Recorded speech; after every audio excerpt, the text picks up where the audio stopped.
ಮಧ್ಯಮಾಂ ಅಸ್ಮದಾಚಾರ್ಯ ಪರ್ಯಂತಂ ವಂದೇ ಗುರು ಪರಂಪರಾಂ ಶ್ರುತಿ ಸ್ಮೃತಿ ಪುರಾಣಾನಾಂ ಆಲಯಂ ಕರುಣಾಲಯಂ ನಮಾಮಿ ಭಗವತ್ಪಾದಂ ಶಂಕರಂ ಲೋಕಶಂಕರಂ.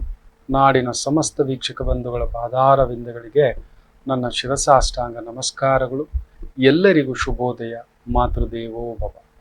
ಬನ್ನಿ ಇವತ್ತಿನ ಪಂಚಾಂಗ ಫಲ ನೋಡೋಣ. 30ನೇ ತಾರೀಕು ಮಾರ್ಚ್ 2023 ಗುರುವಾರ. ಶ್ರೀ ಶೋಭಕೃತ್ ನಾಮ ಸಂವತ್ಸರೆ, ಉತ್ತರಾಯಣೆ, ವಸಂತ ಋತು, ಚೈತ್ರ ಮಾಸೆ, ಶುಕ್ಲ ಪಕ್ಷದ ನವಮಿ ತಿಥಿ, ಪುನರ್ವಸು ನಕ್ಷತ್ರ, ಅತಿಗಂಡ ಯೋಗ, ಬಾಲವಕರಣ. ಇವತ್ತಿನ ಪಂಚಾಂಗ ಫಲ ಸಮಸ್ತ ನಾಗರಿಕರಿಗೆ, ನನ್ನ ಆತ್ಮೀಯ ಆತ್ಮ ಬಂಧುಗಳಿಗೆ ಎಲ್ಲರಿಗೂ ಶ್ರೀರಾಮನವಮಿ ಹಬ್ಬದ ಶುಭಾಶಯಗಳು. ರಾಮನ ತತ್ವ, ರಾಮನ ಆ ಒಂದು ಜೀವನ ಶೈಲಿ, ಅದನ್ನು ಎಲ್ಲರೂ ಅಳವಡಿಸಿಕೊಳ್ಳಲಿ ಅಂತ ಆ ತಾಯಿ ಜಗನ್ಮಾತೆ ಹತ್ರ ನಾನು ಪ್ರಾರ್ಥನೆ ಮಾಡ್ತಕ್ಕಂಥದ್ದು.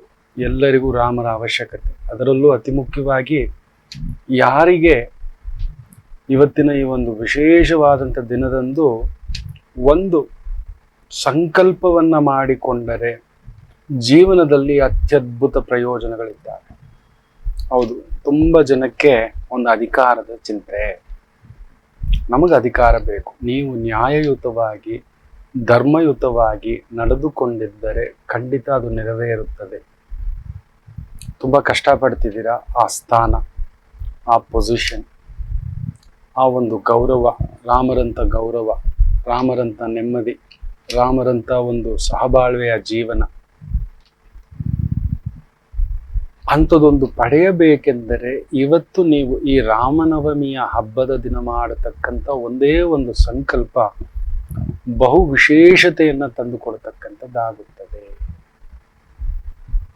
ತುಂಬ ಕಷ್ಟಪಡ್ತಿದ್ದೀರಿ, ನಮಗೊಂದು ದೊಡ್ಡ ಪದವಿ, ನಿಮ್ಮ ಮಟ್ಟಕ್ಕೆ ಅದು ದೊಡ್ಡ ಪದವಿ, ಅದು ಒಂದು ಕ್ಲರಿಕಲ್ ಪೋಸ್ಟ್ ಇರ್ಬೋದು, ಅದರಲ್ಲೇ ಒಂದು ಪ್ರಮೋಷನ್ ಇರ್ಬೋದು, ಇನ್ಕ್ರಿಮೆಂಟ್ ಇರ್ಬೋದು.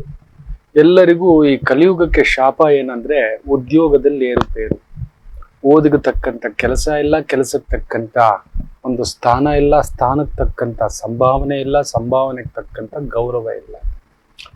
ಎಲ್ಲೋ ಅರ್ಧ ಬೆಂದ ಮನಸ್ಸು. ಅದರಲ್ಲಂತೂ ಬರ್ತಿರ್ತಕ್ಕಂಥ ಈ ಒಂದು ಗ್ರಹಣ ಛಾಯೆ, ಈ ಒಂದು ರಾಹು, ಕೇತು, ಶನಿ, ಕುಜ ಇವುಗಳ ಒಂದು ಸಂಗಮ ಇದೆಯಲ್ಲ, ಏನು ಅನಾಹುತ ತಂದಿಡುತ್ತೋ, ಯಾವ ಯುದ್ಧ ಭೀತಿಯನ್ನ ತಂದಿಡುತ್ತೋ ಅನ್ನತಕ್ಕಂಥ ತಳಮಳ ಶುರು ಆಗ್ಬಿಟ್ಟಿದೆ ನನಗೆ. ಎಲ್ಲಿ ವಿಸ್ಫೋಟ ಆಗುತ್ತೋ ಅಂತ. ಯಾಕಂದ್ರೆ ಮೇಷರಾಶಿ ಬಂದು ಕುಜನ ರಾಶಿ, ಅದರ ಮನೆಯಲ್ಲಿ ರಾಹು ಕುಳಿತಿರೋದೇ ಒಂದು ಬಿರುಗಾಳಿ, ಅದರ ಜೊತೆಯಲ್ಲಿ ಕುಜ ಬೇರೆ ರಾಹು ಸಾರದಲ್ಲಿ, ರಾಹು ಕೇತು ಸಾರದಲ್ಲಿ, ಶನಿ ರಾಹು ಸಾರದಲ್ಲಿ, ಕೇತು ರಾಹು ಸಾರದಲ್ಲಿ. ಈ ಅಸುರಗ್ರಹಗಳ ನೋಟ, ಶನಿ ರಾಹುನ್ ನೋಡ್ತಿದ್ದಾನೆ, ರಾಹು ಕೇತುನ್ ನೋಡ್ತಿದ್ದಾನೆ, ಹಾಗೆ ಕುಜನನ್ನು ನೋಡ್ತಿದ್ದಾನೆ.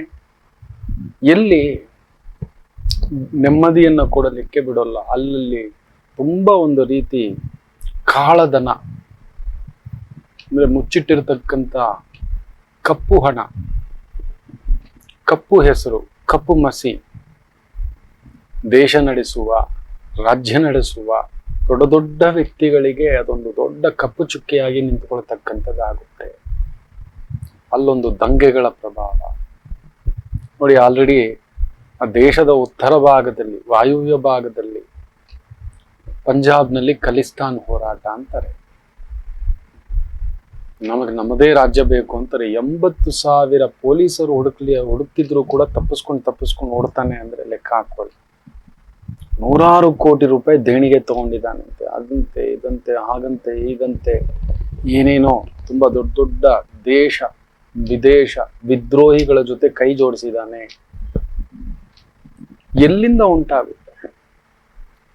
ಚೈನಾ ತೈವಾನ್ ಮೇಲೆ ಯುದ್ಧಕ್ಕೆ ಸಿದ್ಧತೆ, ತೈವಾನ್ ಮೇಲೆ ಹೋದ್ರೆ ಅಮೆರಿಕ ಸಿದ್ಧತೆ, ಪುಟಿನ್ ಇನ್ನೊಂದು ಬೆದರಿಕೆ. ಅಂತಾರಾಷ್ಟ್ರೀಯ ಮಟ್ಟದಲ್ಲಿ ಆ ಭೂಮಿ ಒಳಗಡೆ ಸಿಗ್ತಿರ್ತಕ್ಕಂಥ ಒಂದು ತೈಲದ ಬೆಲೆ ಇಳಿದಿದ್ದರೂ ಜಾಗತಿಕವಾಗಿ ನಮಗದರ ಲಾಭ ಸಿಗ್ತಿಲ್ಲ. ತುಂಬಾ ಈ ರೀತಿಯ ಹಲವಾರು ವಿಚಾರಗಳು ನಡೀತಿರ್ತಕ್ಕಂಥದ್ದು. ಬ್ಯಾಂಕಿಂಗ್ ವ್ಯವಸ್ಥೆಗೆ ಒಂದು ಬಿರುಗಾಳಿ. ಯಾಕಂದ್ರೆ ಗುರು ಹತ್ತಿರದಲ್ಲೇ ಬೇಗ ಆ ಗ್ರಹಣ ಛಾಯೆಯ ಸಂದರ್ಭದಲ್ಲೇ ಬಂದು ಮೇಷರಾಶಿಗೆ ಸೇರ್ತಿದ್ದಾನೆ. ಮೇಷರಾಶಿ ಆತನ ಅತ್ಯುನ್ನತ ಮಿತ್ರ ರಾಶಿ. ಆದರೂ ಅಲ್ಲೇ ಗ್ರಹಣದ ಛಾಯೆ. ಏಪ್ರಿಲ್ 20ಕ್ಕೆ ಸೂರ್ಯಗ್ರಹಣ. ಏನೋ ಒಂದು ಅಲ್ಲೋಲ ಕಲ್ಲೋಲ, ವಿಸ್ಫೋಟ, ಭೂಕಂಪ, ಸುನಾಮಿ, ಯುದ್ಧ ಭೀತಿ, ಅಗ್ನಿ ಭೀತಿ, ಚಂಡಮಾರುತ, ಈ ತರದ್ ಏನೇನೋ ಅಕಾಲಿಕ ಮಳೆ, ಬಿರುಗಾಳಿಯ ಮಳೆ, ಒಂದು ರೀತಿಯ ಆಲಿಕಲ್ಲಿನ ಮಳೆ, ಜನಸಾಮಾನ್ಯರ ಪಾಡೇನು, ದೇಶದ ದೊರೆಮಟ್ಟದ ವ್ಯಕ್ತಿಗಳಿಗೆ, ರಾಜ್ಯದ ದೊರೆಮಟ್ಟದ ವ್ಯಕ್ತಿಗಳಿಗೆ ಈ ರೀತಿ ಆದ್ರೆ ಒಬ್ಬ ಸಾಮಾನ್ಯ ಮನುಷ್ಯ ಅಸಾಮಾನ್ಯ ರೂಪದ ಒಂದು ಕನಸು ಕಾಣ್ತಾ ಇಲ್ಲ, ಏನಾದ್ರೂ ಮಾಡಬೇಕು, ಸಾಧಿಸ್ಬೇಕು ಅಂತ ಒಂದು ಪ್ರಯತ್ನದಲ್ಲಿದ್ದಾನೆ. ಅಲ್ಲೆಲ್ಲೋ ಒಂದು ಬಿರುಗಾಳಿಯ ಛಾಯೆ. ನೀವು ಪ್ರಯತ್ನ ಮಾಡ್ತಿದ್ದೀರಿ. ಇವತ್ತು ಸಂಧ್ಯಾ ಕಾಲಕ್ಕೆ ಒಂದು ಅದ್ಭುತವಾದಂತಹ ಸಂಕಲ್ಪ ಮಾಡ್ಕೊಳ್ಳಿ. ಬೇಗ ಮನೆಗೆ ಬನ್ನಿ. ಮನೆಗೆ ಬಂದು ಒಂದು ಕೋಸಂಬರಿ ಪಾನಕ ಒಂದು ಪುಟ್ಟದಾಗಿ ರೆಡಿ ಮಾಡ್ಕೊಳ್ಳಿ. ಮನೇಲಿ ಒಂದು ಪುಟ್ಟದಾಗಿ ತುಪ್ಪದ ದೀಪ, ಹೊಸಲು ಹೊರಗಡೆ ತುಪ್ಪದ ದೀಪ, ಹಾಗೆ ತುಳಸಿ ದೀಪ ಇಷ್ಟನ್ನು ಹಚ್ಚಿಬಿಟ್ಟು ಶ್ರೀರಾಮಚಂದ್ರರ ಪಟ್ಟಾಭಿಷೇಕ ಸರ್ಗವನ್ನ ಕೇಳಿ. ಯಾರಾದ್ರೂ ತುಂಬಾ ದೊಡ್ಡ ದೊಡ್ಡ ಮಹಾಗುರುಗಳು, ಪಾವಗಡ ಪ್ರಕಾಶ್ ರಾವ್ ಇರಬಹುದು, ಶತಾವಧಾನಿ ಗಣೇಶ್ ಅವರಿರಬಹುದು, ಬನ್ನಂಜೆ ಗೋವಿಂದಾಚಾರ್ಯರಿರ್ಬೋದು, ಈ ತರ ಮಹಾ ತಪಸ್ವಿಗಳು, ಮೇರು ಪರ್ವತದಂತ ಹಿಮಾಲಯಕ್ಕಿಂತಲೂ 1000 ಪಟ್ಟು ಎತ್ತರದ ಮಹಾ ವೇದಾಂತ ಶಿಖಾಮಣಿಗಳು ನಮಗೆ ತಿಳಿಸಿಕೊಟ್ಟಿರತಕ್ಕಂಥ ಆ ಒಂದು ಶ್ರೀರಾಮಚಂದ್ರ ಪ್ರಭು ಪಟ್ಟಾಭಿಷೇಕ ಸಾಮಾನ್ಯವಾಗಿ ತುಂಬಾ ಜನಕ್ಕೆ ಗೊತ್ತಿಲ್ಲ. ಒಬ್ಬ ಚಕ್ರವರ್ತಿ ಹಾಗೂ ಒಬ್ಬ ದೇವರ ಪಟ್ಟಾಭಿಷೇಕವನ್ನ ಪ್ರದೋಷ ಕಾಲದಲ್ಲೇ ಮಾಡೋದು. ಆ ಸಂಧ್ಯಾ ಕಾಲದಲ್ಲಿ ಪಟ್ಟಾಭಿಷೇಕ ಇರಬೇಕು ಅನ್ನೋದಿದೆ. ಅದಕ್ಕೆ ನೋಡಿ, ಬಹು ವಿಶೇಷವಾಗಿ ಅಯ್ಯಪ್ಪ ಕ್ಷೇತ್ರದಲ್ಲಿ ಆ ಪ್ರದೋಷ ಕಾಲದಲ್ಲೇ ಪೂಜೆ, ದರ್ಶನ, ಮಕರ ಸಂಕ್ರಾಂತಿಯ ಆ ಬೆಳಕಿನ ದರ್ಶನವನ್ನ ಮಾಡಿಸ್ತಾರೆ. ಅಂತ ಒಂದು ನಾಡು ನಮ್ಮದು.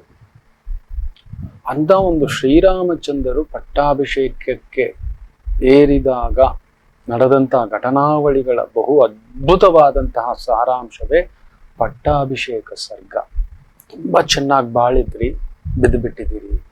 ತುಂಬಾ ಹೆಸರು ಪಡೆದಂತ ಕುಟುಂಬ, ತುಂಬಾ ಗೌರವದಿಂದ ಬದುಕಿದಂತ ಬದುಕು ಅಲ್ಲೆಲ್ಲೋ ಕತ್ತಲು ಆವರಿಸ್ಬಿಟ್ಟಿದೆ, ಮೋಡ ಮುಸುಕಿ ಬಿಟ್ಟಿದೆ ಅನ್ನತಕ್ಕಂಥ ಒಂದು ಎಳೆದಾಟದಲ್ಲಿರತಕ್ಕಂಥವರು ಇವತ್ತು ಅಂತ ಒಂದು ಪಟ್ಟಾಭಿಷೇಕ, ಶ್ರೀರಾಮಚಂದ್ರರ ಪಟ್ಟಾಭಿಷೇಕ ಮಹಿಮೆ ಅಂತ ಹೇಳ್ಬಿಟ್ಟು ಯೂಟ್ಯೂಬಲ್ಲಿ ಎಲ್ಲಾದ್ರೂ ಓದ್ತಿ, ಎಲ್ಲಾದ್ರೂ ಪುಸ್ತಕಗಳ ಮೂಲಕ ಸಿಗುತ್ತೆ, ಗೀತಾ ಪ್ರೆಸ್ ಮೂಲಕನೂ ಸಿಗುತ್ತೆ.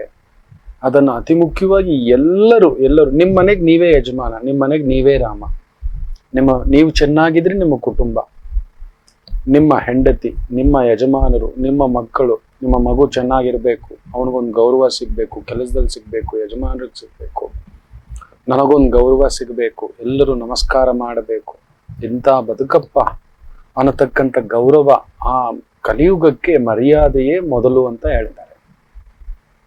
ಕಲಿಯುಗಕ್ಕೆ ಮರ್ಯಾದೆ ಅನ್ನುವುದು ತುಂಬಾ ದೊಡ್ಡದು. ಮರ್ಯಾದೆ ಕಳ್ಕೊಂಡ್ಮೇಲೆ ಇನ್ನೇನಿದೆ? ಇವತ್ತು ಮರ್ಯಾದೆ ಕಳ್ಕೊಂಡವ್ರಿಗೇನೆ ಗೌರವ. ಮರ್ಯಾದೆ ಕಳ್ಕೊಂಡವರೇ ತುಂಬಾ ಅವಮರ್ಯಾದೆಯ ಕೆಲಸ ಮಾಡೋದು, ಈ ಕಾಳಧನ ದೋಚೋದು, ಮಾಡೋದು, ಹಂಚೋದು, ಅದ್ರ ಹೆಸರಿನಲ್ಲಿ ದಾನ ಧರ್ಮ ಏನೋ ಹೆಸರು ಹೇಳ್ಕೊಂಡು ಒಂದು ದೋಚ್ಕೊಂಡು ಕೂತ್ಕೊಂಡಿದ್ದಾರೆ. ಅದರಲ್ಲೂ ಈಗ ರಾಜಕೀಯವಾಗಿ ಪಕ್ಷಾಂತರ ಪರ್ವ ನೋಡಿ ಎಂತೆಂತ ದೊಡ್ಡವ್ರು ಹೋಗ್ತಾರೆ ಗೊತ್ತಾ? ನೇರವಾಗಿ ಹೇಳ್ತೀನಿ, ಕಾಂಗ್ರೆಸ್ ಪಕ್ಷಕ್ಕೆ ಹೋಗ್ತಾರೆ. ಆ ಪಕ್ಷ ಬರುತ್ತೆ ಅನ್ನತಕ್ಕಂಥ ಒಂದು ಲೆಕ್ಕಾಚಾರದಲ್ಲಿ ಬಂದು ಸೇರ್ಕೊಂಡಿರೋರೆಲ್ಲ ಬೇರೆ ಬೇರೆ ರೀತಿಯಲ್ಲಿ ಕುಚತ್ರ, ಅದು ಇದು ಅನ್ನೋ ಒಂದು ಲೆಕ್ಕಾಚಾರಕ್ಕೆ ವಲಸೆ ಹೋಗತಕ್ಕಂಥವ್ರು ಬೇರೆ ಬೇರೆ ಪಕ್ಷದಿಂದೆಲ್ಲ ಹೋಗಿ ಆ ಪಕ್ಷಕ್ಕೆ ಸೇರ್ಕೊಳ್ತಕ್ಕಂಥದ್ದಾಗುತ್ತೆ. ನೀವು ನೋಡಿಬೇಕಾದ್ರೆ ಎಂತೆಂಥವ್ರು ಹೋಗಿ ಸೇರ್ತಾರೆ. ಆಲಿಬಾಬಾ ಹಾಗೂ 40 ಕಳ್ಳರ ತರ. ಈ ರಾಮನವಮಿಗೆ ವಾಕ್ಶುದ್ಧಿ ವಾಕ್ಸಿದ್ಧಿ, ಅಮ್ಮ ನುಡಿಸಿದ ಮಾತು, ನಾನು ಆಡಿದ ಮಾತೆಲ್ಲ ನೋಡಿ ಇನ್ನು ಈ 2-3 ಸೇರಿದರೆ ಇನ್ನೂ 16 ಜನ ಅಧಿಕಾರಕ್ಕೋಸ್ಕರ, ಆ ಸ್ಥಾನಕ್ಕೋಸ್ಕರ, ದುಡ್ಡಿಗೋಸ್ಕರ, ಬಾಚ್ಕೊಳ್ಳೋದಕ್ಕೋಸ್ಕರ ಏನು ಬೇಕಾದ್ರೂ ಮಾಡ್ಲಿಕ್ಕೆ ಸರಿ. ಅಂತ ವ್ಯಕ್ತಿಗಳನ್ನ ಮಾತ್ರ ಆಯ್ಕೆ ಮಾಡಬೇಡಿ. ಈ ಪಕ್ಷದಿಂದ ಆ ಪಕ್ಷ, ಆ ಪಕ್ಷದಿಂದ ಈ ಪಕ್ಷ ಅಂತ ಬಂದಿರತಕ್ಕಂಥ ವ್ಯಕ್ತಿಗಳನ್ನ ಮಾತ್ರ ಆಯ್ಕೆ ಮಾಡಬೇಡಿ. ರಾಮರ ತತ್ವವನ್ನ ನಂಬತಕ್ಕಂಥದ್ದಾದ ಶ್ರೀರಾಮಚಂದ್ರ ಪ್ರಭು ಒಬ್ಬರೇ ಇಡೀ ಜಗತ್ತಿನಲ್ಲಿ, ನೆನಪಿಟ್ಟುಕೊಳ್ಳಿ, 7 ಸಮುದ್ರಗಳ ಸ್ನಾನ ಪಟ್ಟಾಭಿಷೇಕಕ್ಕೆ ಆಗಿತ್ತು. ಸಪ್ತ ಸಮುದ್ರಗಳ ಸ್ನಾನ, ಅದಷ್ಟೇ ಅಲ್ಲ 500ಕ್ಕೂ ಹೆಚ್ಚು ನದಿಗಳ ತೀರ್ಥವನ್ನ ತಂದು ಅಭಿಷೇಕ ಮಾಡ್ತಾರೆ. ಒಂದು ದೇವರನ್ನ ನಾವು ಪ್ರತಿಷ್ಠಾಪನೆ ಮಾಡುವಾಗ ಆ ದೇವರಿಗೆ ಸುತ್ತಮುತ್ತ ಇರೋ ನದಿಗಳು, ಕೆರೆಗಳು, ಸರೋವರಗಳು, ಸಮುದ್ರಗಳು, ಈ ಥರದ್ದೆಲ್ಲ ಜಲತೀರ್ಥಗಳನ್ನ ತಂದು ಅದರಲ್ಲಿ ಮಂತ್ರಶಕ್ತಿಯನ್ನ ತುಂಬಿಸಿ, ವೇದ ಶಕ್ತಿಯನ್ನ ತುಂಬಿಸಿ, ಧ್ಯಾನ ಶಕ್ತಿಯನ್ನ ತುಂಬಿಸಿ, ಯಜ್ಞಯಾಗಗಳ ಶಕ್ತಿಯನ್ನ ತುಂಬಿಸಿ ಅಭಿಷೇಕ ಮಾಡ್ತಾರೆ. ಅದಕ್ಕೆ ನನ್ನ ತಾಯಿ ಆ ಜಗನ್ಮಾತೆ ಜ್ಞಾನಗಂಗಾ ಕ್ಷೇತ್ರ, ನನ್ನ ಲಿಂಗರಾಜಪುರ ಗಂಗಮ್ಮ ನಾಳೆ ವಿಶೇಷವಾಗಿ ಅಂತ ಒಂದು ಪುನರ್ ಪ್ರತಿಷ್ಠಾಪನೆ ಆಗಿರ್ತಕ್ಕಂಥ ಕ್ಷೇತ್ರದಲ್ಲಿ ಆ ಥರದ್ದೊಂದು ಸಂಕಲ್ಪ ಉಂಟು. ಶ್ರೀರಾಮಚಂದ್ರ ಪ್ರಭು ಒಬ್ಬರೇ ಜಗತ್ತಿನಲ್ಲಿ ನೆನಪಿಟ್ಟುಕೊಳ್ಳಿ ಅಂಥದೊಂದು ಸ್ನಾನ, ಅಂಥದೊಂದು ವಿಶೇಷವಾದಂಥ ಸ್ಥಾನವನ್ನ ಅಲಂಕರಿಸಿತ್ತು. ರಾವಣ ಸಂಹಾರ ಆಗಿದ ತಕ್ಷಣ ಹೊರಟೋಗ್ಬೋದಿತ್ತು, ಅಷ್ಟೇ ಸಾಕು ಅಂತ, ಬೇಡ ಅಂತ ಇಲ್ಲ, ನಾನು ಬಂದು 11,000 ವರ್ಷ ರಾಜ್ಯಪಾಲನೆ ಮಾಡಿ ರಾಮರಾಜ್ಯ ಏನು ಅನ್ನೋದನ್ನ ತೋರಿಸ್ತೇನೆ ಅಂತ ಮಾತು ಕೊಟ್ಟಿದ್ದು. ನೋಡಿ, ಅಂತ ಒಂದು ಕೈಕೇಯಿ ಆ ಸರಸ್ವತೀ ದೇವಿ, ವಾಗ್ದೇವಿ ಒಂದು ಮಾತನ್ನ ತಿರುಗಿಸ್ತಾಳೆ. ಆಗಿನ ಕಾಲದಲ್ಲಿ ತ್ರೇತಾಯುಗದಲ್ಲಿ ನೆನಪಿಟ್ಟುಕೊಳ್ಳಿ, ಅದರಲ್ಲೂ ರಾಜರುಗಳು, ಅದರಲ್ಲೂ ಇಕ್ಷ್ವಾಕು ವಂಶದಲ್ಲೂ ಒಂದು ನಿಯಮ ಇತ್ತು. ಯಾವ ವ್ಯಕ್ತಿ 14 ವರ್ಷ ಒಂದು ರಾಜ್ಯದಿಂದ ಪದವಿಯಿಂದ ದೂರ ಹೋಗಿರುತ್ತಾನೋ ಮತ್ತೆ ಆತನಿಗೆ ಪದವಿ ಇಲ್ಲ ಅನ್ನತಕ್ಕಂಥ ಒಂದು ನಿಯಮ ಇರುತ್ತೆ. ಅದನ್ನೇ ರಾಮರಿಗೆ 14 ವರ್ಷ ವನವಾಸ ಅಂತ ಕೇಳಬೇಕಾದಂಥ ಕೈಕೇಯಿ ದೇವಿಯ ಬಾಯಲ್ಲಿ ನವ ಪಂಚಕ ವರ್ಷ ವನವಾಸಂ ಅಂತ ನುಡಿಸ್ತಾರೆ. 9 ವರ್ಷ ಪ್ಲಸ್ 5 ವರ್ಷ ವನವಾಸ ಅಂತ. 14 ವರ್ಷ ಅಂತಿದ್ರೆ ಮುಗೀತು ಅಲ್ಲಿ.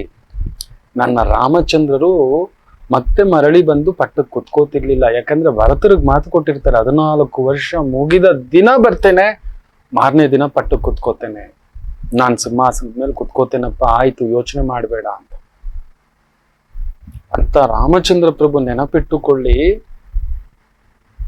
ಒಂದು ಮಾತನ್ನ ಆಡುವಾಗ ಸುಗ್ರೀವರ ಜೊತೆ ವಿಶೇಷವಾಗಿ ಸೇವಕನಾಗಿದ್ದರೆ, ಭಕ್ತನಾಗಿದ್ದರೆ ಹನುಮಂತನಾಗಿರಬೇಕು, ಹನುಮಂತನಂತಿರಬೇಕು, ಮಿತ್ರನಾಗಿದ್ದರೆ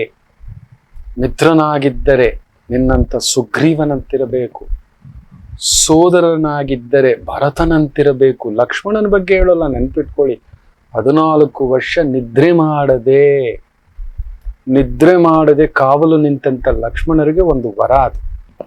ಹೌದು, ನಿದ್ದೆನೇ ಮಾಡಿರೋಲ್ಲ, ಅದನ್ನ ಮುಂದೊಂದು ದಿನ ಹೇಳ್ತಾನೆ. ಅಂತ ಲಕ್ಷ್ಮಣರನ್ನ ಹೇಳಲ್ಲ ನನ್ನ ತಮ್ಮ ಸೋದರ ಅಂತ, ಭರತನಂತಿರ್ಬೇಕು. ಯಾಕಂದ್ರೆ ಭರತನಿಗೆ ತಾನಾಗಿಯೇ ಅಧಿಕಾರ ಬಂದರೂ ಬೇಡ ಅಂತ ತಗೋಬಂದು ಅದನ್ನ ಬಿಸಾಕ್ತಾನೆ. ನನಗೆ ಬೇಡ ಅಣ್ಣಯ್ಯ, ಇಂಥ ಒಂದು ಪಾಪದ ಕೆಲಸ ಮಾಡಿದ್ರೆ ಮುಗೀತು, ಪಿತೃಲೋಕದಲ್ಲೂ ಕೂಡ ನನ್ನನ್ನ ಪಿತೃಗಳು ಕ್ಷಮಿಸಲಾರರು, ಯಾರೂ ಕ್ಷಮಿಸಲಾರರು, ಯಾರೋ ಹಾಕಿದ ಭಿಕ್ಷು ನನಗೆ ಬೇಡ, ನನಗೆ ಈ ಪ್ರಾಪ್ತಿ ಇಲ್ಲ, ಈ ಒಂದು ಸಾಮ್ರಾಜ್ಯಕ್ಕೆ ನೀನೇ ಅಧಿನೇತ ಅಂದ್ರೂ ಕೂಡ ರಾಮಚಂದ್ರ ಪ್ರಭು ತಂದೆ ಹೇಳ್ತಾರೆ, ಬಿಡಿ ನೀವು ನಂಬಲ್ಲ, ಆ ಕೈಕೇಯಿ ದೇವಿಗೆ ನೀವು ನೆನಪಿಟ್ಟುಕೊಳ್ಳಿ, ಹುಚ್ಚಿ ಎಂತ ಕೆಲಸ ಮಾಡ್ತಿದ್ದೀಯ ಗೊತ್ತಾ, ದಶರಥರು ಹೇಳೋದು ಆಲಾಪಿಸುತ್ತಾ ದುಃಖ ತಪ್ತರಾಗಿ, ನಿನ್ನ 5ನೇ ಮುತ್ತನ್ನ ನೀನು ಕಳ್ಕೋಬಿಡ್ತೀಯ, ನೀನು ಈ ತಗೊಂಡಿರೋ ಈ ಮಾತಿದೆಯಲ್ಲ, ಕೇಳ್ತಿದೀಯಲ್ಲ, ರಾಮಚಂದ್ರ 14 ವರ್ಷ ವನವಾಸಕ್ಕೆ ಹೋಗ್ಬೇಕು, ನಾರು ಮಡಿ ಉಟ್ಟು ಬರಿಗಾಲಲ್ಲಿ ಸನ್ಯಾಸಿಯಾಗಿ, ಹಾಗೆ ಕ್ಷತ್ರಿಯನಾಗಿ, ಒಳಗಡೆ ಕ್ಷತ್ರಿಯ ಹೊರಗಡೆ ಸನ್ಯಾಸಿ, ತುಂಬಾ ಕಷ್ಟ ಅದು. ಒಬ್ಬ ವ್ಯವಹಾರಸ್ಥ ಸನ್ಯಾಸಿ ರೂಪದಲ್ಲೂ ಒಬ್ಬ ಸನ್ಯಾಸಿ ವ್ಯವಹಾರಸ್ಥ ರೂಪದಲ್ಲೂ ಡ್ಯೂಯಲ್ ರೋಲ್ ಆಗೋಲ್ಲ, ಒಂದೇ ರೀತಿಲೇ ಇರಬೇಕು. ಅದನ್ನ ಎರಡನ್ನೂ ಬ್ಯಾಲೆನ್ಸ್ ಮಾಡ್ತಾ ನಿಲ್ತಾರೆ ರಾಮಚಂದ್ರ ಪ್ರಭು. ಆ ದಶರಥರು ತೀರ್ಕೊಂಡ್ಬಿಡ್ತಾರೆ. ತೀರ್ಕೊಂಡ್ಮೇಲೆ ಖುದ್ದು ಕುಲಗುರುಗಳು ಬಂದು ಹೇಳ್ತಾರೆ ಒಪ್ಪಲ್ಲ. ಭರತ ಹೇಳ್ತಾನೆ ಒಪ್ಪಲ್ಲ. ಖುದ್ದು ಕೈಕೇಯಿಯೇ ಬಂದು ಹೇಳ್ತಾರೆ, ಇಲ್ಲಪ್ಪ ಇದು ನಿನ್ನದಪ್ಪ, ನಾನು ಕಳ್ಕೊಬಿಟ್ಟೆ, ನಾನು ತಪ್ಪು ಮಾಡಿಬಿಟ್ಟೆ ರಾಮ, ನೀನೇ ಈ ಒಂದು ಕೋಸಲ ರಾಜ್ಯಕ್ಕೆ ರಾಜನಾಗಬೇಕಪ್ಪ, ಇದು ನಮ್ಮ ಇಕ್ಷ್ವಾಕುದ ವಂಶದ ಧರ್ಮ ಅಂದ್ರೆ ಒಪ್ಪಲ್ಲ. ಇಲ್ಲ, ನಾನು ಪಿತೃವಾಕ್ಯ ಪರಿಪಾಲಕ, ಎಷ್ಟು ಜನ ಇದ್ದೇವೆ ಈ ಕಾಲದಲ್ಲಿ ಆ ರೀತಿಯ ನಿಯಮ? ನನ್ನ ರಾಮನ ಬಗ್ಗೆ ಮಾತನಾಡಬೇಕು ಅಂದ್ರೆ ಯೋಚನೆ ಮಾಡಿ ನೋಡಿ. ತುಂಬಾ ಜನ ರಾಮನ ಬಗ್ಗೆ ಕುಡುಕ, ಇನ್ನೊಂದು ತುಂಬು ಗರ್ಭಿಣಿಯನ್ನ ಕಳಿಸ್ದ, ಅಗ್ನಿ ಪ್ರವೇಶ ಮಾಡಿಸ್ದ, ಒಂದೊಂದಕ್ಕೂ ಒಂದೊಂದು ಲೆಕ್ಕಾಚಾರಗಳಿದ್ದಾವೆ. ಅದನ್ನ ಮುಂದೊಂದು ದಿನ ಯಾವತ್ತಾದ್ರೂ ಆದಾಗ ಈ ಒಂದು ಸಂಚಿಕೆಗಳ ಮುಖೇನವೇ ನಾನು ನಿಮಗೆ ಅದನ್ನ ವಿಷದಪಡಿಸ್ತೇನೆ. ಅಂಥದೊಂದು ವಿಚಾರಧಾರೆಗಳನ್ನ ಗುರುಮುಖೇನ ನಾನೇನ್ ತಿಳ್ಕೊಂಡಿದ್ದೇನೋ ನಿಮಗೂ ತಿಳಿಸ್ಕೊಡ್ತೇನೆ. ರಾಮ ಸುಮ್ಮನೆ ಅಗ್ನಿ ಪ್ರವೇಶ ಮಾಡಿಸ್ಲಿಲ್ಲ. ಅಲ್ಲೊಂದು ಅಲಿಖಿತ ನಿಯಮವಿತ್ತು, ದೇವ ರಹಸ್ಯವಿತ್ತು. ಪ್ರತಿಯೊಂದಕ್ಕೂ ತನ್ನ ತುಂಬು ಗರ್ಭಿಣಿಯಾದಂಥ ಪತ್ನಿಯನ್ನ ಕಾಡಿ ಕಳಿಸ್ಬೇಕಾದಾಗ್ಲೂ ಅದಕ್ಕೊಂದು ಹಿನ್ನೆಲೆ ಇತ್ತು. ತುಂಬಾ ಒಂದು ರಾಜನಾಗಿ, ಒಂದು ದೊರೆಯಾಗಿ ಯಾವ ರೀತಿ ನಿಲ್ಲಬೇಕು, ಮಗನಾಗಿ ಹೇಗಿರಬೇಕು, ಅಣ್ಣನಾಗಿ ಹೇಗಿರಬೇಕು, ಮಿತ್ರನಾಗಿ ಹೇಗಿರಬೇಕು ಅನ್ನತಕ್ಕಂಥದ್ದು ನೀವು ನಂಬಲ್ಲ. ವಿಭೀಷಣ ಆ ಶರಣಾಗತಿ ಕೇಳಲಿಕ್ಕೆ, ಪಡೆದುಕೊಳ್ಳಲಿಕ್ಕೆ ಬಂದಾಗ ಎಲ್ರೂ ಬೇಡ ಅಂದ್ರು ಒಂದೇ ಒಂದು ಮಾತಲ್ಲಿ ಮುಗಿಸ್ಬಿಡ್ತಾರೆ ರಾಮರು. ಎಲ್ಲರ ಮಾತು ಕೇಳ್ತಾರೆ. ಸುಗ್ರೀವರ ಮಾತು ಕೇಳ್ತಾರೆ, ಜಾಂಬುವಂತರ ಮಾತು ಕೇಳ್ತಾರೆ, ಅಂಗದನ ಮಾತು ಕೇಳ್ತಾರೆ, ಹನುಮರ ಮಾತು ಕೇಳ್ತಾರೆ, ಲಕ್ಷ್ಮಣ ಸೌಮಿತ್ರಿಯ ಮಾತು ಕೇಳ್ತಾರೆ. ಕಡೆಗೆ ತನ್ನದೇ ಆದಂತ ಒಂದೇ ಒಂದು ಮಾತು ಹೇಳ್ತಾರೆ. ಏನ್ ಗೊತ್ತಾ?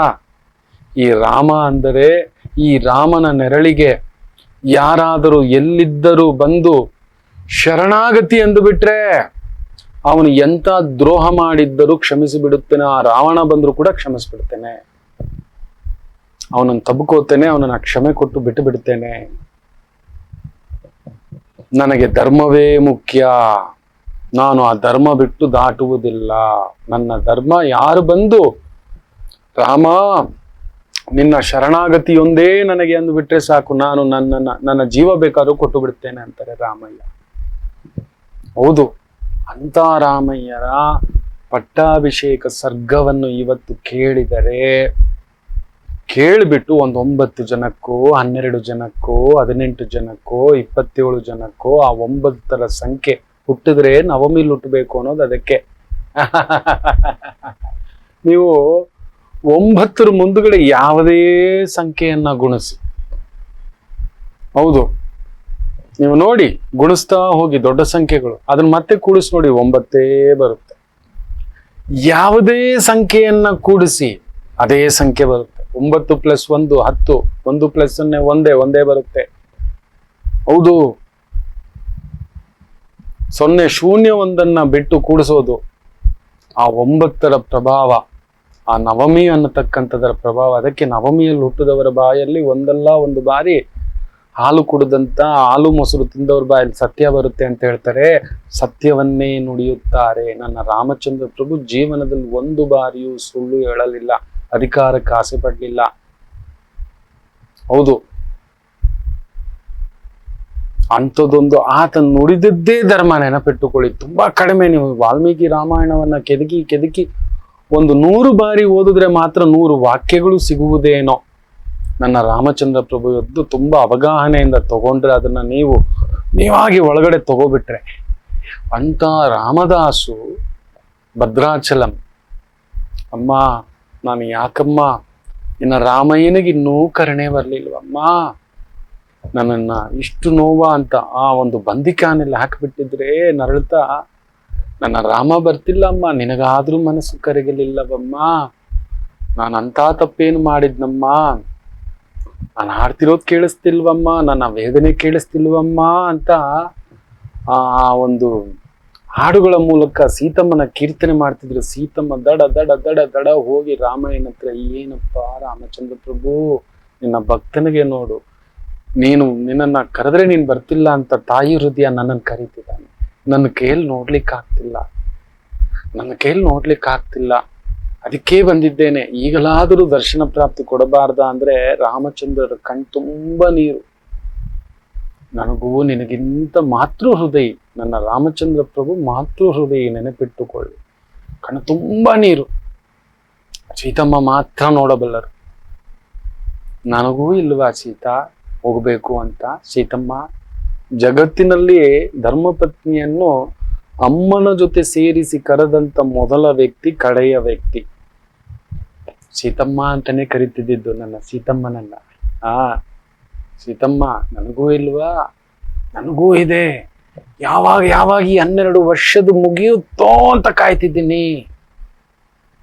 ಯಾಕೆಂದ್ರೆ ಆತ ಪೂರ್ವ ಜನ್ಮದಲ್ಲಿ ಮಾಡಿದಂತ ಒಂದು ಸಣ್ಣ ತಪ್ಪು, ಚಿಲಕಲು ಗಿಳಿಗಳನ್ನ ತಗೊಬಂದೊಂದು ಪಂಜರದಲ್ಲಿ ಹಾಕಿ ಕಟ್ಟಾಕಿದ್ದ. ಇದೇ ರಾಮದಾಸು ಅದಕ್ಕೆ ಈ ಶಿಕ್ಷೆಯಮ್ಮ. ಅದನ್ನು ತೀರ್ಬೇಕಂದ್ರೆ 12 ವರ್ಷ ಆತ ಇದನ್ನು ಅನುಭವಿಸಬೇಕು.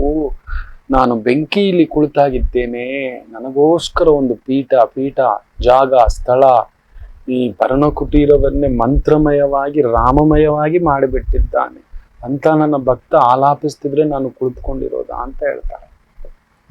ಹೌದು, ಅದು ನನ್ನ ರಾಮಯ್ಯ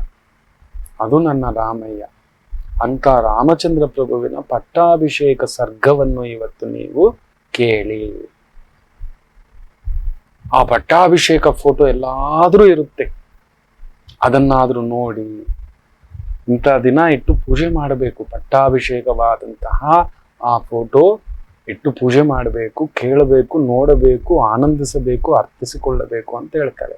ಅದನ್ನ ಮಾಡ್ಕೊಳ್ಳೋದ್ರಿಂದ ನಮ್ಮ ಜೀವನದಲ್ಲಿ ಎಲ್ಲಿಯೋ ಒಂದು ಆ ಕಳ್ಕೊಂಡಂತ ಗೌರವ, ಕಳ್ಕೊಂಡಂತ ಮಾನ, ಕಳ್ಕೊಂಡಂತ ಆ ಹೆಸರು, ಕೀರ್ತಿ, ಪ್ರತಿಷ್ಠೆ ಇವುಗಳೆಲ್ಲವೂ ಮರಳಿ ನಿಮ್ಮ ಪಾದದ ಹತ್ರ ಬೀಳುತ್ತೆ. ಅದಕ್ಕೆ ರಾಮದಾಸೇ ಸಾಕ್ಷಿ. ಇವತ್ತು ರಾಮರ ಹಾಗೆ ಆಳ್ವಿಕೆ ಮಾಡೋರಿಲ್ಲಪ್ಪ, ತುಂಬಾ ಕಷ್ಟ. ಅಲ್ಲೊಂದು ಬೇರೆ ಬೇರೆ ಲೆಕ್ಕಾಚಾರಗಳು, ರಾಜಕೀಯ ಅಂದ್ರೇನೆ ಕುತಂತ್ರ. ಮೊದಲು ವ್ಯಾಪಾರಂ ದ್ರೋಹ ಚಿಂತನಂ ಅಂತಿದ್ರು, ಈಗ ರಾಜಕೀಯ ಮಹಾದ್ರೋಹ ಚಿಂತನ. ಅಂಥವರಿಗಷ್ಟೇ ಏಳಿಗೆ. ಅದನ್ನ ನಾನು ಖುದ್ದು ಅನುಭವಿಸಿದ್ದೇನೆ, ನೋಡಿದ್ದೇನೆ. ಇರಲಿ, ನನ್ನ ರಾಮರಿಗೆ ಸೇರಲಿ ಅಲ್ಲೇ.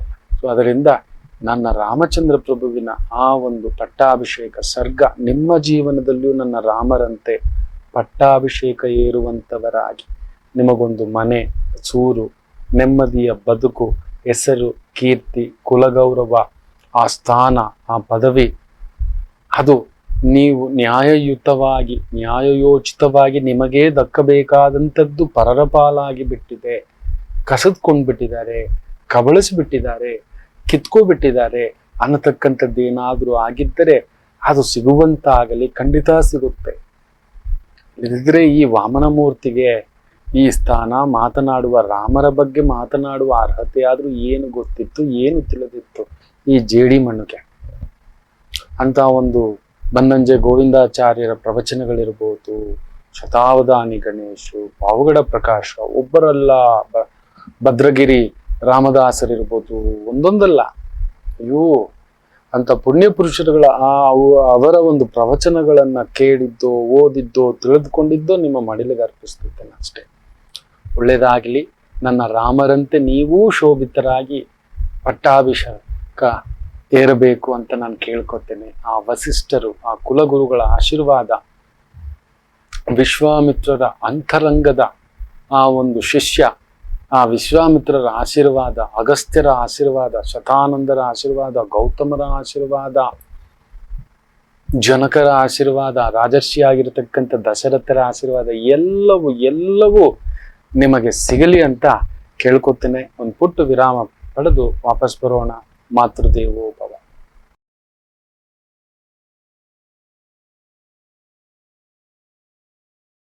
ನಮಾಮಿ ಶಂಕರ.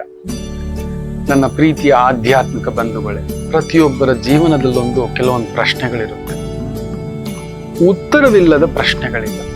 ಅಂಥದ್ದೊಂದು ಸಮಸ್ಯೆ ಇದೆಯಾ? ಜ್ಯೋತಿಷ್ಯ ಮುಖೇನ ಹಾಗೂ ಆಧ್ಯಾತ್ಮಿಕ ಮುಖೇನ ನಿಮ್ಮ ಪ್ರಶ್ನೆಗಳಿಗೊಂದು ಪುಟ್ಟ ಸಮಾಧಾನ.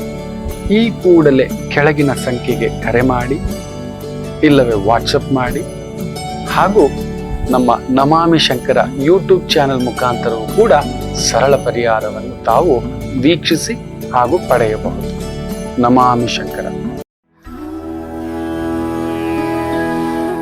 ನಿಮ್ಮ ಜೀವನದ ಪ್ರತಿ ಕನಸು ಒಂದು ಪುಟ್ಟ ಆರಾಧನೆಯೊಂದಿಗೆ ಆರಂಭವಾಗಲಿ, ಅಮ್ಮನ ಆಶೀರ್ವಾದದೊಂದಿಗೆ. ನಮಾಮಿ ಶಂಕರ.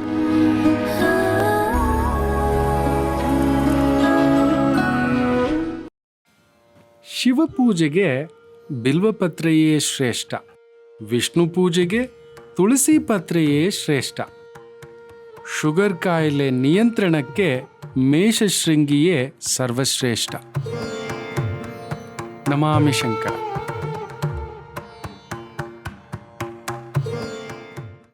ಜೀರ್ಣ ರೋಗಗಳಿಗೆ ಜೀರಿಗೆ ಮಜ್ಜಿಗೆಯೇ ಮದ್ದು. ಅದೇ ಹಸಿವೆ ರೋಗಕ್ಕೆ ಹಲಸಿನ ಹಣ್ಣೆ ಮದ್ದು. ವಾತ ಹಾಗೂ ಸಂಧಿವಾತ ರೋಗಗಳಿಗೆ ನಿರ್ಗುಂದಿಯೇ ಸದಾ ಮನೆ ಮದ್ದು. ನಮಾಮಿ ಶಂಕರ.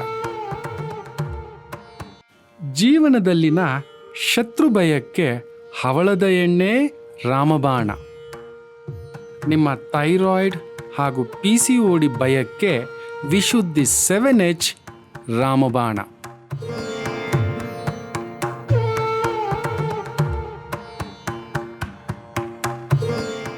ನಮಾಮಿ ಶಂಕರ.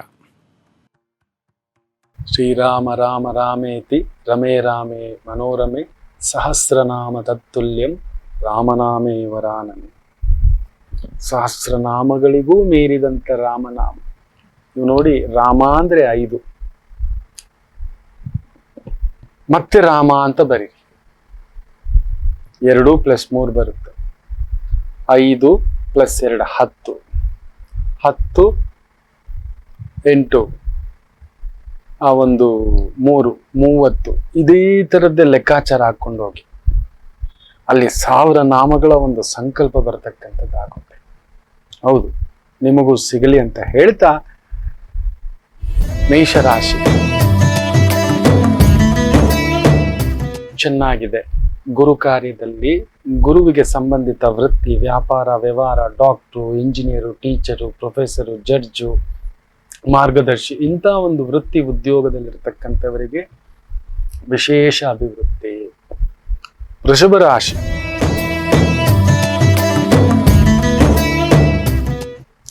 ಅಲ್ಲೆಲ್ಲೂ ಹಣಕಾಸು, ಕುಟುಂಬ, ಜವಾಬ್ದಾರಿ, ಕಮಿಟ್ಮೆಂಟ್ ಇವತ್ತು ನಿಭಾಯಿಸ್ಕೊಳ್ತಕ್ಕಂಥ ದಿನ ಹೈರಾಣ ಆಗ್ತೀರಿ.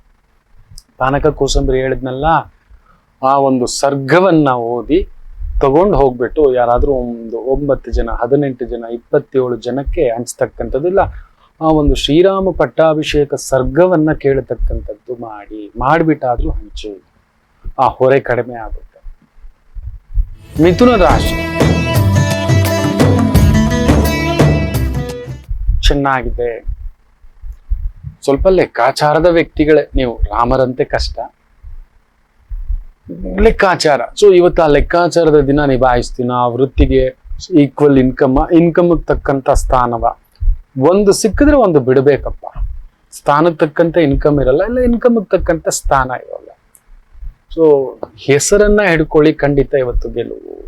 ಸ್ಥಾನವನ್ನ ಹಿಡ್ಕೊಳ್ಳಿ, ಮರ್ಯಾದೆಯನ್ನ ಹಿಡ್ಕೊಳ್ಳಿ, ಅಷ್ಟು ಸಾಕು, ಗೆಲುವು ನಿಮ್ಮದು. ಕರ್ಕಾಟಕ ರಾಶಿ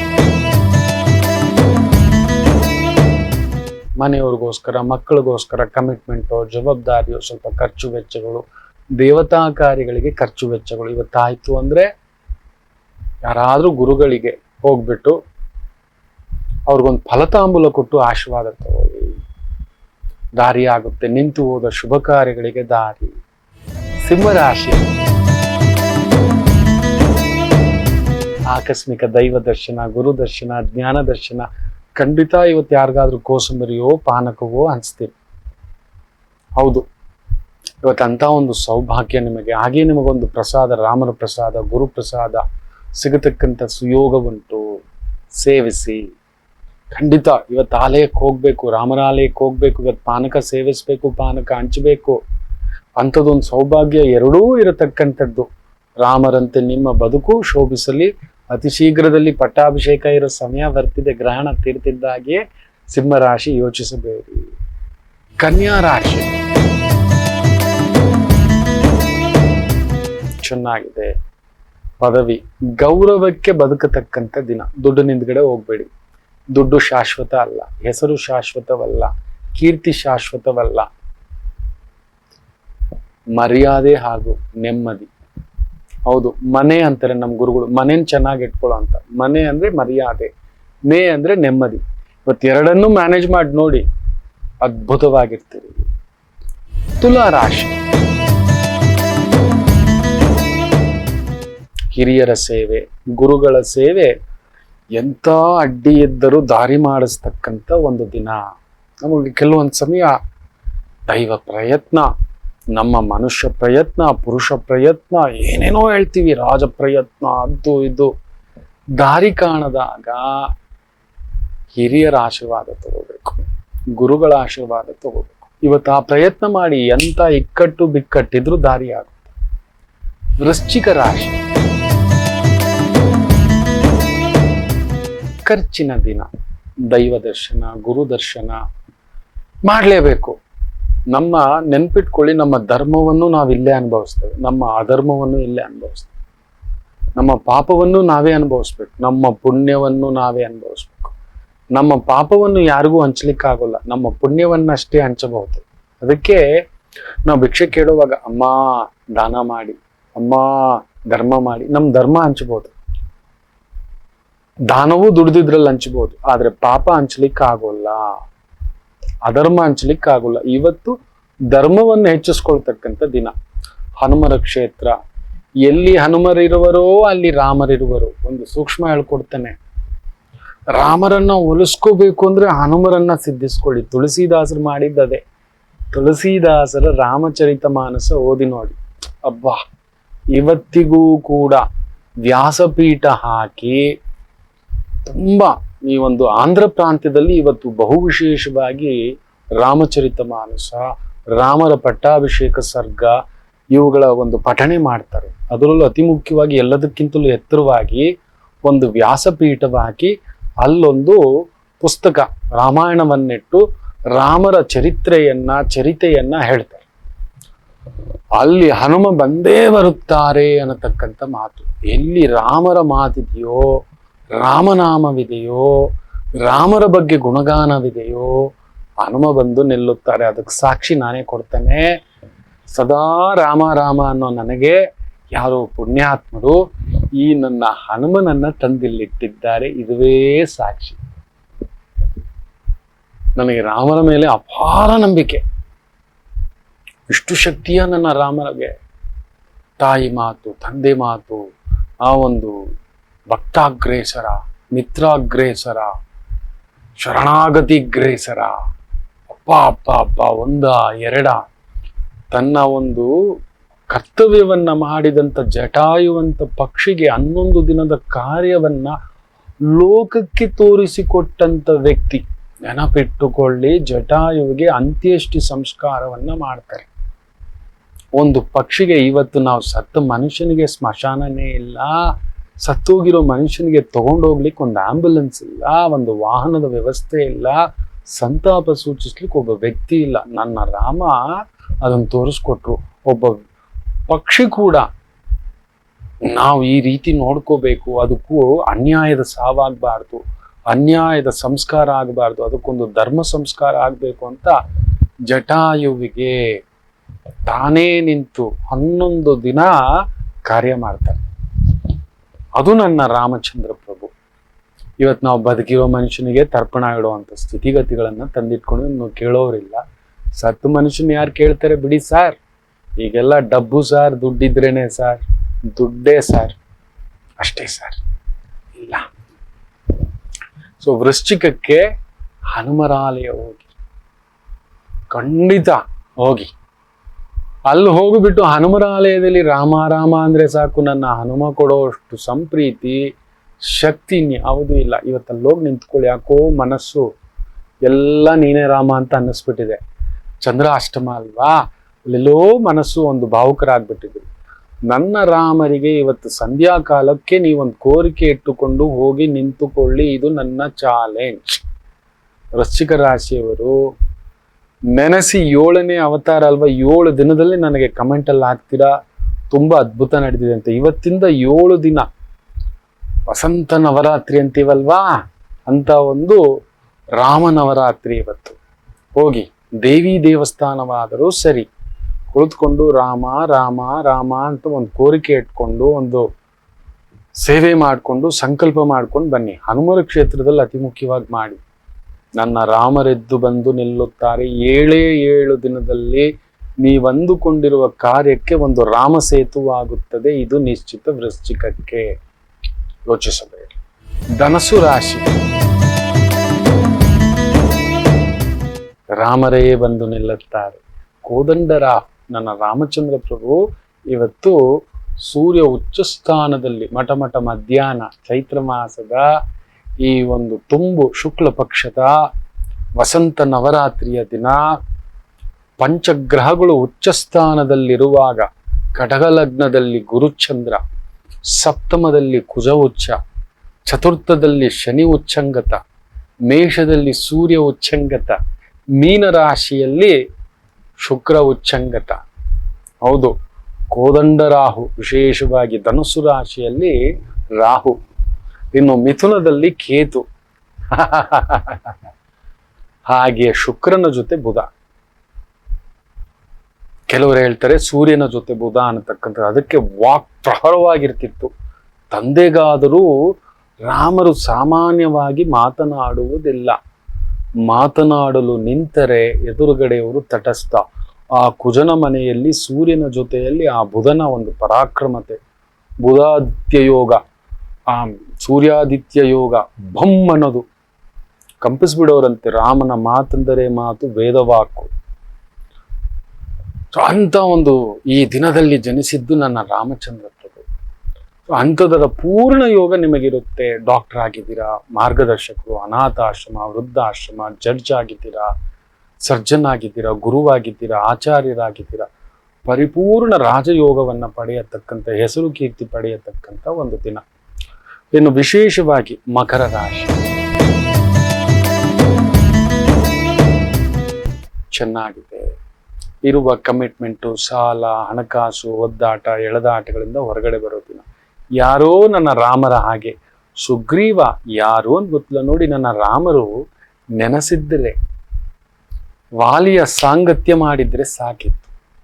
ಲೈಕ್ ದಿಸ್. ಯೋಚನೆ ಮಾಡಿ ನೋಡಿ, ಒಂದು ನಿಮಿಷದಲ್ಲಿ ಸೀತಮ್ಮ ಮುಂದ್ಗಡೆ ಇರ್ತಿತ್ತು. ನನ್ನ ರಾಮ ಧರ್ಮ ಬಿಟ್ಟು ಯಾವತ್ತೂ ನಡೆದಿಲ್ಲ, ಅಧರ್ಮಿಗಳ ಪರವಾಗಿ ಅದನ್ನ ಯೂಸ್ ಮಾಡಲೂ ಇಲ್ಲ, ಬಳಸಿಕೊಳ್ಳಲೇ ಇಲ್ಲ.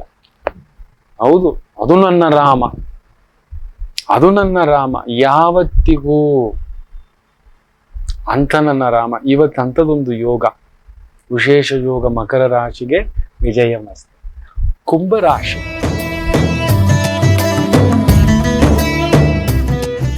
ಪರಿಪೂರ್ಣ ಗೌರವ. ಏನ್ ಕಷ್ಟಪಟ್ಟಿದ್ದೀರೋ, ಕಷ್ಟಪಟ್ಟು ಒಂದು ಸ್ಥಾನ ಪಡೆದಿದ್ದೀರೋ, ರಾಮರ ಪರಿಪೂರ್ಣ ಅನುಗ್ರಹ ನಿಮಗಾಗತಕ್ಕಂಥದ್ದುಂಟು.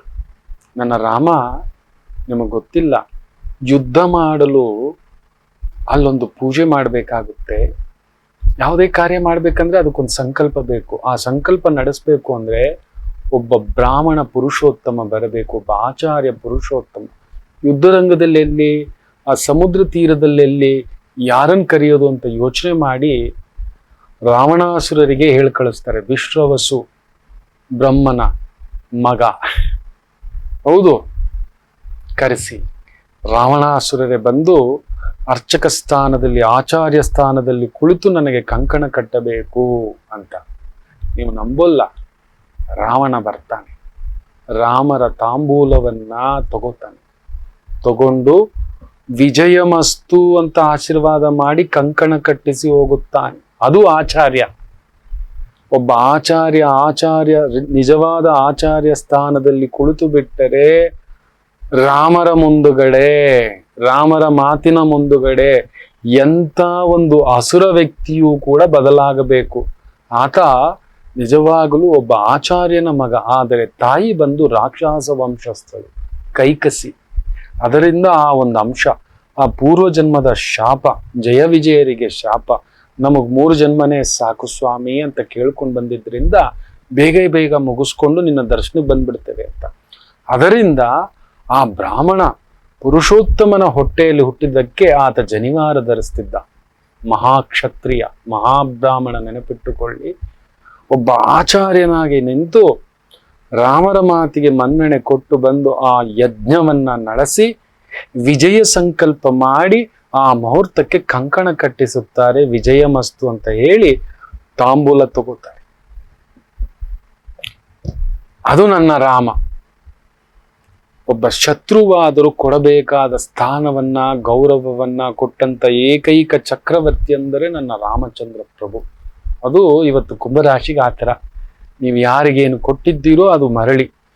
ನಾವು ಕೆಟ್ಟದ್ದು ಕೊಟ್ಟಿದ್ರೆ ಡಬಲ್, ಒಳ್ಳೇದು ಕೊಟ್ಟಿದ್ರು ಡಬಲ್.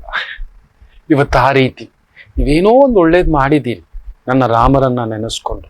ಇವತ್ತು ಯಾರಾದರೂ ಹಿರಿಯ ಗುರುಗಳನ್ನ, ತಪಸ್ವಿಗಳನ್ನ, ಒಂದು ಬ್ರಾಹ್ಮಣ ದಂಪತಿಗಳನ್ನ ಹೋಗಿ ಕೇಳ್ಕೊಳ್ಳಿ. ಇವತ್ತು ಬೆಳಗ್ಗೆನೇ ಹೋಗಿ, ಸಂಜೆ ಬರ್ತೇವೆ ಪಟ್ಟಾಭಿಷೇಕ ಸರ್ಗದ ಸಂದರ್ಭಕ್ಕೆ, ಆ ಪ್ರದೋಷ ಕಾಲಕ್ಕೆ ನಿಮ್ಮ ಪಾದಪೂಜೆ ಮಾಡೋ ಒಂದು ಸೇವೆ ಕೊಡಿ ಅಂತ ಕೇಳ್ಕೊಳ್ಳಿ. ಎಲ್ಲಾ ರಾಶಿಯವರು ಪ್ರಯತ್ನ ಮಾಡಿ, ಸಿಕ್ಕವರಿಗೆ ಭಗವಂತನ ರಾಮನ ಅನುಜ್ಞೆ ಅಷ್ಟೇ. ಮುಖ್ಯವಾಗಿ ಕುಂಭರಾಶಿ, ಯಾಕಂದ್ರೆ ಪಂಚಮದಲ್ಲಿ ಅಲ್ಲಿ ರಾಮನ ಅನುಗ್ರಹ ಇರತಕ್ಕಂಥದ್ದು. ಆ ಪಾದಪೂಜೆ ಮಾಡಿ ಆ ಫಲತಾಂಬೂಲವನ್ನು ಕೊಟ್ಟು ಅಕ್ಷತೆ ಹಾಕಿಸ್ಕೊಳ್ಳಿ. ನಿಮ್ಮ ಗೌರವ ಕಿಂಚಿತ್ತೂ ಕೆಡುವುದಿಲ್ಲ. ಇನ್ನು ಕಡೆಯದಾಗಿ ಮೀನರಾಶಿ. ಜನ್ಮರಾಮ ಅಲ್ಲೇ ಇರೋದು, ಅದಕ್ಕೆ ಮೀನರಾಶಿ. ಮೀನ ಲಗ್ನದವರು ಆ ವನವಾಸ, ಸಾಡೆ ಸಾತಿ, ಶುಕ್ರ ಅಷ್ಟಮಾಧಿಪತಿ ಎಲ್ಲ ಒಂಥರ ಏನೋ ನಿಂತು ಬಿಟ್ಟಿದೆ ಮರೀಚಿಕೆಯಾಗಿ. ಮಕ್ಕಳೇ ಗಾಬರಿ ಪಟ್ಬಿಟ್ಟಿದ್ರು. ಯಾರಾದರೂ ಸ್ತ್ರೀ ಸ್ವರೂಪವಾಗಿರತಕ್ಕಂಥವ್ರು, ನಿಮ್ಮ ಅತ್ತೆ, ನಿಮ್ಮ ಚಿಕ್ಕಮ್ಮ, ನಿಮ್ಮ ದೊಡ್ಡಮ್ಮ, ನಿಮ್ಮ ತಾಯಿ, ಅಂಥವರಿಗೆ ಹೋಗಿ ಆ ಗುರು ರೂಪದಲ್ಲಿ ಅವರನ್ನ ಪ್ರಾರ್ಥನೆ ಮಾಡಿ ಅವ್ರಿಗೊಂದು ಸೀರೆಯೋ, ಬಳೆಯೋ, ಹೂವೋ, ಹಣ್ಣೋ, ಫಲತಾಂಬೂಲ ಕೊಟ್ಟು ಪಾದಕ್ಕೊಂದು ನಮಸ್ತೆ ಹಾಕಿ ಅಕ್ಷತೆ ಹಾಕಿಸ್ಕೊಂಡು ಬಾಯಿಗೊಂದು ಸಿಹಿ ತಿನ್ನಿಸ್ಕೊಳ್ಳಿ, ಒಂದು ಪಾನಕ ಕೊಡಿ. ಅದನ್ನ ಮಾಡಿ ಇವತ್ತು. ಯಾಕಂದ್ರೆ ಸುಖಭಾವದಲ್ಲಿ ಗುರು ಸಾರದಲ್ಲಿ ಇರೋದ್ರಿಂದ ಅಲ್ಲೆಲ್ಲೋ ಒಂದು ಸುಖದ ಚಿಂತೆ. ಸುಖ ಅಂದ್ರೆ ಏನ್ ಗೊತ್ತಾ, ಈಗಿನ ಕಾಲಕ್ಕೆ ನಮ್ಗೆ ಹೀಗೆ ಇರ್ಬೇಕು ಸಾರ್, ಯಾವಾಗ್ಲೂ ಹಿಂಗೆ ಇರ್ಬೇಕು, ನಮಗ್ ದುಃಖ ಬರಬಾರ್ದು. ದುಃಖ ಬಂದಾಗಲೇ ನಮ್ಮ ಸುತ್ತಮುತ್ತ ನಿಜವಾದ ವ್ಯಕ್ತಿಗಳು ಯಾರಿದ್ದಾರೆ ಅಂತ ಗೊತ್ತಾಗುತ್ತೆ. ನಮಗ್ ಮೋಸ ಆದಾಗಲೇ ಗೊತ್ತಾಗೋದು ಯಾರ್ಯಾರು ಮೋಸಗಾರರು ನಮ್ಮ ಜೊತೆ ಇದ್ರು ಅಂತ. ನನ್ನ ರಾಮರಿಗೆ ನಡೀತಲ್ವಾ ಆ ರೀತಿ, ಆ ಬಳಸ್ಕೊಳ್ತಕ್ಕಂಥ ರೀತಿ ರಾಮ. ಅದಕ್ಕೆ ಇನ್ನಷ್ಟು ಬೇಕೆನ್ನ ಹೃದಯಕ್ಕೆ ರಾಮ. ಇದನ್ನ ನಿತ್ಯ ನಾನು ಬೆಳಿಗ್ಗೆ ಎದ್ದ ತಕ್ಷಣ ಒಂದು ಬಾರಿ ಆದ್ರೂ ಆ ಹಾಡು ಕೇಳ್ತೇನೆ. ಹೌದು, ಆ ಹಾಡು ಕೇಳ್ತಿದ್ರೆ ನೀವು ಜೀವಮಾನದಲ್ಲಿ ನೀವು ಮತ್ತೆ ತಪ್ಪು ಮಾಡೋದು. ಅಂಥದ್ದೊಂದು ಭಾವ ಶಕ್ತಿಯನ್ನು ಕೊಡತಕ್ಕಂಥ ರಾಮನಾಮ. ಪ್ರತಿ ಹೆಜ್ಜೆಯಲ್ಲೂ ರಾಮನಾಮ. ಕುಳಿತಾಗ, ನಿಂತಾಗ, ಎದ್ದಾಗ ನೋಡುವಂಥದ್ದೇ ಅದು ರಾಮ ರಾಮ ರಾಮ ರಾಮ ರಾಮ. ನೀವು ಅಂತಲೇ ಇರಿ. ಒಂದು 90 ದಿನದಿಂದ 108 ದಿನದಲ್ಲಿ ನೋಡಿ, ನಿಮಗೊಂಥರ ಏನಂದ್ರೂ ಏನು ಅನ್ಸಲ್ಲ. ರಾಮರ ತರ ನೀವೊಂಥರ ನಿಶ್ಚಲತೆಯ ವ್ಯಕ್ತಿ ಆಗ್ಬಿಡ್ತೀರಿ. ಇದು ಇಷ್ಟೇನಾ? ನನ್ನ ರಾಮರಿಗಿಂತಲ್ಲ ತಂದೆಯಿಂದ, ಸೋದರನಿಂದ, ಮಿತ್ರನಿಂದ, ಗೆಳೆಯರಿಂದ, ಆತ್ಮೀಯರಿಂದ, ಹೆಂಡತಿಯಿಂದ, ಪತ್ನಿಯಿಂದ, ಗುರುಗಳಿಂದ ಯಾರಿಂದ ನೋವು ನೋಡಲಿಲ್ಲ ನನ್ನ ರಾಮ. ತಾನು ಪ್ರಾಣಕ್ಕೆ ಪ್ರಾಣವಿಟ್ಟು ಆ ಒಂದು ಜೀವವನ್ನೇ ಇಟ್ಟುಕೊಂಡಂತ ಪ್ರಜೆಗಳಿಂದಲೂ ನೋವು ತಿಂದು ಬಿಟ್ಟ ನನ್ನ ರಾಮ. ಅವರು ಕೂಡ ಅಷ್ಟೇ ಎಲ್ಲೋ ಆಡಿಬಿಟ್ರು. ಸೀತಮ್ಮನ್ ಕರ್ಕೊಂಡು ಹೋಗ್ಬಿಟ್ಟು ಆ ಕಾಮ ಪಿಶಾಚಿ ಹತ್ರ ಇಟ್ಟಿದ್ದ. ಬಿಟ್ಟಿರ್ತಾನ ಅವನು, ಅಂಥವಳನ್ನು ಕರ್ಕೊಂಡು ಬಂದು ಪಟ್ಟಕ್ಕೆ ಕುಂದಿಸಿದ್ದಾನಲ್ವಾ ಅನ್ನತಕ್ಕಂಥ ಮಾತು ನನ್ನ ರಾಮನನ್ನಂದು ಬಿಟ್ರಪ್ಪ. ಪ್ರಜೆಗಳೇ ನನ್ನ ಪ್ರಾಣ ಅಂತ ಬದುಕಿದಂತ ನನ್ನ ರಾಮಯ್ಯನನ್ನ ಎಷ್ಟು ಎದೆ ಒಡೆದೋಗಿರೋಲ್ಲ. ಇವತ್ತು ಏನು ಮಾತಂದ್ರು ಕೂಡ ಇವ್ರಿಗೆ ಪದವಿನೇ ಮುಖ್ಯ. ಹೌದು, ಇರ್ಲಿ. ಇವತ್ತು ಆ ರೀತಿಯ ಒಂದು ಛಾಯೆ ಸೀತಮ್ಮ ನೋಡಿ. ಒಂದು ವಿಶೇಷವಾದಂಥ ದೇವಸ್ಥಾನ ಬೆಂಗಳೂರು ಕಡೆ ನೀವು ಯಾವತ್ತಾದರೂ ಬಂದಾಗ ಅಪರೂಪದಲ್ಲೊಂದು ಅಪರೂಪ, ನಿಮ್ಮೂರಿನಲ್ಲೂ ಇರ್ಬೋದು, ಯಾರಾದ್ರೂ ಕಮೆಂಟ್ ಹಾಕಿ. ನಾನು ನೋಡಿದಂಥ ಕ್ಷೇತ್ರ ಅಪರೂಪ. ನಾವೆಲ್ಲಾದ್ರೂ ರಾಮರ ಕ್ಷೇತ್ರಕ್ಕೆ ಹೋದ್ರೆ ಸೀತಮ್ಮ, ರಾಮಯ್ಯ, ಲಕ್ಷ್ಮಣ, ಹನುಮರನ್ನ ನೋಡ್ತೇವೆ. ಹೌದಲ್ವಾ? ಒಂದು ಕ್ಷೇತ್ರ ದೇವಸ್ಥಾನ. ಆ ದೇವಸ್ಥಾನದ ಪ್ರಧಾನ ಅರ್ಚಕರು ನಿತ್ಯ ಆ ಒಂದು ಚಂದನವನ್ನ, ರಕ್ತ ಚಂದನವನ್ನ ಅರೆದು ಅಭಿಷೇಕ ಮಾಡ್ತಿದ್ರಂತೆ. ಆ ಬಿಸಿಲಿನ ಪ್ರಕಂಪಕ್ಕೆ ಕೈಯೇ ಹೋಗಿ ಬಿಟ್ಟಿತ್ತು ಅನ್ನತಕ್ಕಂಥದ್ದು ಲೆಕ್ಕ ಹಾಕೊಳ್ಳಿ. ನಡೆದಿರತಕ್ಕಂಥ ಪವಾಡ ಅಲ್ಲಿ. ಅಂತ ಒಂದು ವಿಶೇಷವಾದಂಥ ಕ್ಷೇತ್ರ ಬೆಂಗಳೂರಿನ ವಿಧಾನಸೌಧ ಎಲ್ರಿಗೂ ಗೊತ್ತಿದೆ, ಅದರ ಪಕ್ಕದಲ್ಲಿ ಮಿನಿ ವಿಧಾನಸೌಧ ಇದೆ. ಅದರ ಒಳಗಡೆ ಅಲ್ಲಿ ಒಂದು ಆ ಮಿನಿ ವಿಧಾನಸೌಧದ ಪಕ್ಕದಲ್ಲಿ ಒಂದು ಈ ಗೌರ್ಮೆಂಟ್ದು ಆಫೀಸ್ಗಳೆಲ್ಲ ಇದೆ. ಅಲ್ಲಿದೆ ರಾಮರ ದೇವಸ್ಥಾನ. ಅಲ್ಲಿ ಸಿಗುವಂತ ದೇವಸ್ಥಾನ, ಯಾಕಂದ್ರೆ ಪರಿಪೂರ್ಣವಾಗಿ ತನ್ನ ಸೋದರರ ಜೊತೆ ಇದ್ದಾನೆ. ರಾಮ, ಲಕ್ಷ್ಮಣ, ಭರತ, ಶತ್ರುಘ್ನ, ಸೀತಮ್ಮ, ಹನುಮಂತ. ಅಂಥದ್ದೊಂದು ಅದ್ಭುತವಾದಂಥ ಬಹುಪುರಾತನ ಕ್ಷೇತ್ರ. ನಿಮಗೆ ಗೊತ್ತಿಲ್ಲ ವಿಸ್ಮಯಗಳುಂಟು ಆ ಕ್ಷೇತ್ರದಲ್ಲಿ. ನಿಮಗೆ ಜೀವನದಲ್ಲೊಮ್ಮೆ ಆದಾಗ, ಮುಖ್ಯವಾಗಿ ಮೀನರಾಶಿ, ಒಮ್ಮೆ ಬನ್ನಿ. ಜನ್ಮರಾಮ ಅಲ್ವಾ, ನನ್ನ ರಾಮಯ್ಯನಿಗೆ ಜನ್ಮದಲ್ಲೇ ರಾಮ ಅಂದ್ರೆ ಗುರುವಿನ ಮೇಲೆ ಗುರು. ಆತ ವನವಾಸಕ್ಕೆ ಹೋಗಿದ್ದೆ 24ನೇ ವರ್ಷಕ್ಕೆ. ಗುರು ಮೇಲೆ ಗುರು 2ನೇ ಬಾರಿಗೆ ಬಂದಾಗ ವನವಾಸವಾಗಿ ಹೋಯ್ತು. ಆ ಪುಷ್ಯ ನಕ್ಷತ್ರದಲ್ಲೇ ವನವಾಸ ಅನ್ನತಕ್ಕಂಥದ್ದು. ಆದ್ದರಿಂದ ಯಾರಿಗೆ ಆ ವನವಾಸ ಬಾಧೆ, ಗುರುಗಳೇ ಇಷ್ಟು ಒಳ್ಳೇದು ಮಾಡಿಯು, ಇಷ್ಟು ಧರ್ಮಬದ್ಧವಾಗಿದ್ದು, ಇಷ್ಟು ನ್ಯಾಯಬದ್ಧವಾಗಿದ್ದು, ನಮಗೆ ಈ ಥರದ ಎಲ್ಲ ಕಳ್ಕೊಂಡು ದೇಶಾಂತರ ಹೋಗ್ಬಿಟ್ಟಿದ್ರಿ, ದೇಶಾಂತರ ಹೋಗ್ತಕ್ಕಂಥ ಒಂದು ಪರಿಸ್ಥಿತಿ ಬಂದ್ಬಿಟ್ಟಿದೆ. ಒಮ್ಮೆ ಆ ನನ್ನ ರಾಮಯ್ಯ ಕ್ಷೇತ್ರಕ್ಕೆ ಬಂದು ದರ್ಶನ ಪ್ರಾಪ್ತಿ ಮಾಡಿ, ಅಲ್ಲೊಂದು ಅರ್ಚನೆ ಮಾಡಿಸಿ, ಆ ರಾಮರ ಕ್ಷೇತ್ರವನ್ನ ದರ್ಶನ ಮಾಡಬೇಕು. ನಿಮಗೆ ನಿಜವಾಗ್ಲೂ ಹೇಳ್ತಾನೆ, ಈ ಥರದ್ದು ಭಾರ್ಯಾವಿಯೋಗ, ಪುತ್ರಾವಿಯೋಗ, ಅಧಿಕಾರ ವಿಯೋಗ, ಪಿತೃವಿಯೋಗ, ಮಾತೃವಿಯೋಗ, ಪಟ್ಟಾಭಿಷೇಕ ವಿಯೋಗ, ಈ ಥರದ್ದು ಒಂದು 18 ದೋಷಗಳಿಗೆ ಅದ್ಭುತ ಕ್ಷೇತ್ರ ನನ್ನ ರಾಮಕ್ಷೇತ್ರ. ಇದನ್ನ ನಾನು ಕಾಲೇಜ್ ಡೇಸಲ್ಲಿ ಯಾರೋ ಹೇಳಿ ಕರ್ಕೊಂಡು ಹೋದಂಥ ಕ್ಷೇತ್ರ. ಆ ರಾಮಯ್ಯನ ಒಂದು ಆಶೀರ್ವಾದವೋ ಏನೋ ಇವತ್ತಿಷ್ಟು ಮಾತನಾಡುವ ಶಕ್ತಿ.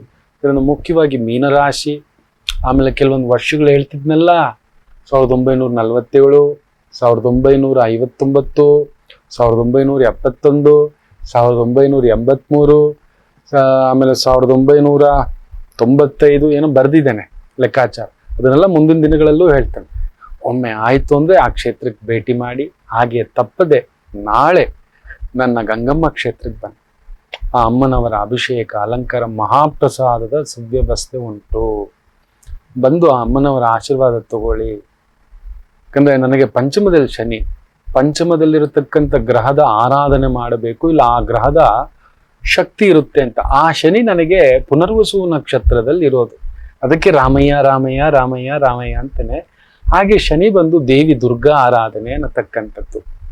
ಆ ರಾಮರೂ ಕೂಡ ಪ್ರಾರ್ಥನೆ ಮಾಡುತ್ತಿದ್ದಂಥದ್ದು ಅಯೋಧ್ಯೆಯಲ್ಲಿ ಪಾರ್ವತಿ ದೇವಿಯನ್ನೇ, ಆ ದುರ್ಗಾದೇವಿಯನ್ನೇ ಪೂಜೆ ಮಾಡುತ್ತಿದ್ದದ್ದು ಆ ಲಲಿತಾದೇವಿಯನ್ನೇ. ಅದಕ್ಕೆ ನಿಮ್ಮನ್ನೆಲ್ಲ ಇವತ್ತಾಗ್ಲಿಲ್ಲ, ಸೇವೆಗಳಾಗಿಲ್ಲ, ಅದು ಇದು ಅನ್ನತಕ್ಕಂಥದ್ದು ನಾಳೆ ಆಯ್ತು ಅಂದ್ರೆ ನನ್ನ ಅಮ್ಮನವರ ಆ ಗಂಗಮ್ಮ ಕ್ಷೇತ್ರಕ್ಕೆ ಬನ್ನಿ, ನಾನೂ ಸಿಗ್ತೇನೆ.